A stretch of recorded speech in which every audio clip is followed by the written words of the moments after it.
here, ARLA Property Mark, and I'm here with David Cox, and he's going to answer a very big asked question that I keep getting asked. What is MEES?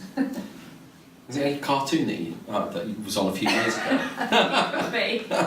No, MEES, also known as MEPS actually, the Minimum Energy Efficiency Standards or Minimum Energy Performance Standards. Okay. They come out of an Act of Parliament actually that's almost a decade old now, the Energy Act 2010. It was a huge piece of legislation covering a huge amount of different pieces of energy law. A lot of stuff actually coming out of Brussels, would you believe?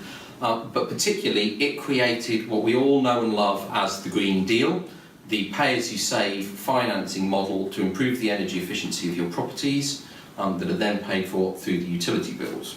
Now, that was the main part of the bill, but it particularly included these regulations that were all for the private rented sector and all about increasing the energy efficiency of the private rented sector itself. So it had three specific laws. From April 2016, last year, tenants can now demand energy efficiency improvements and landlords cannot unreasonably withhold consent.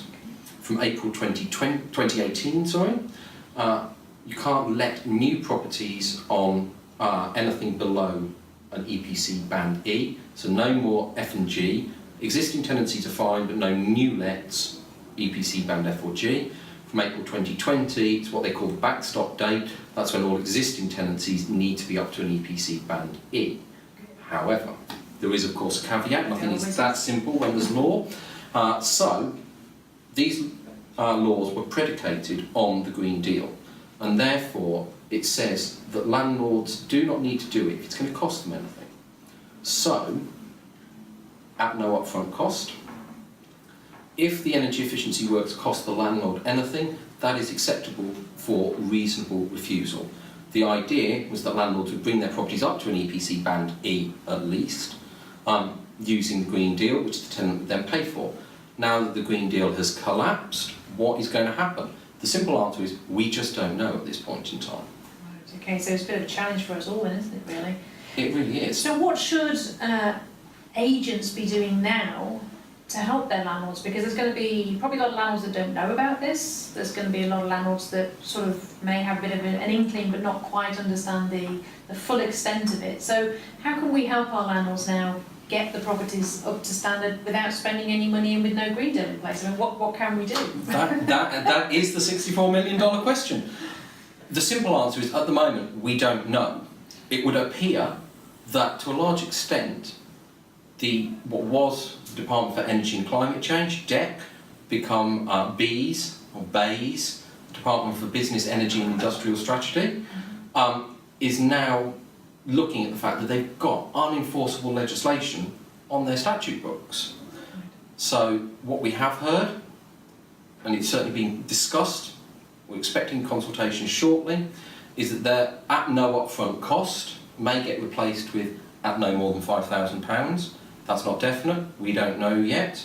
We've also seen the emergence of a new Green Deal over the last few months. There is a company that's bought the Green Deal finance company's loan book.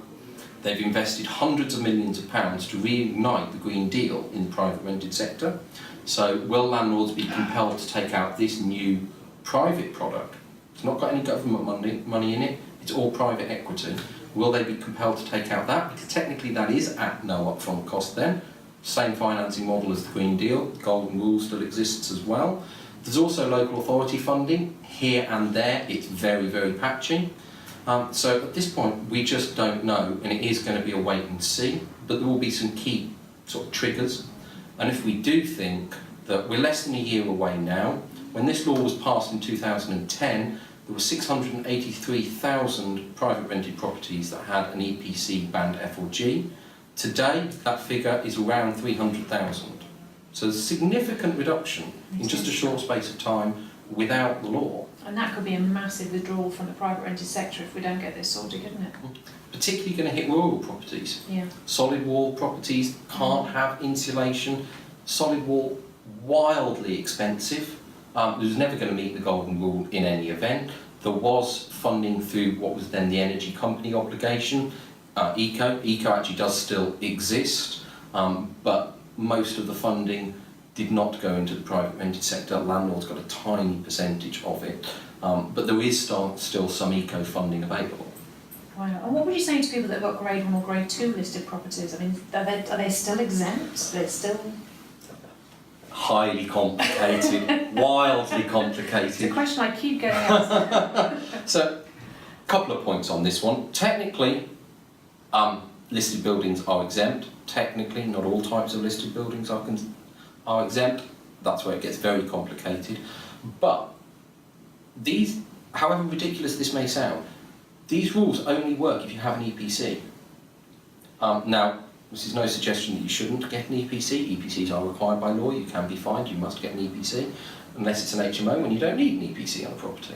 So technically, HMOs, which are some of the worst energy efficiency rated properties in the country, technically don't actually need to comply with these rules. Listed properties being the same, because you don't need an EPC on a listed property.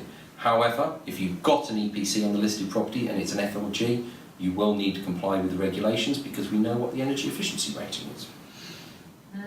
So to clarify, if it's grade 1 or grade 2... Okay, try and clarify. If it's grade 1 or grade 2 listed property, do you have to have an EPC? No. No. But if it has, then you have to comply with the EPC rating regulations from next year being FLG. Wow, that's frightening.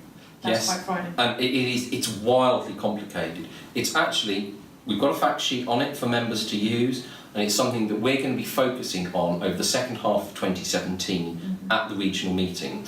So members, non-members, if you do want to get up to speed on this, we're going to be putting on specific speakers at our regional meetings in the second half of 2017 so that you can really get up to speed, so that you can advise your landlords accordingly, because they could be facing some pretty heavy fines next year if they're not complying with the rules. Wow, you've astounded me. Thank you, David Cox, Sally Lawson, Bottom Property Market. Thank you. Thank you.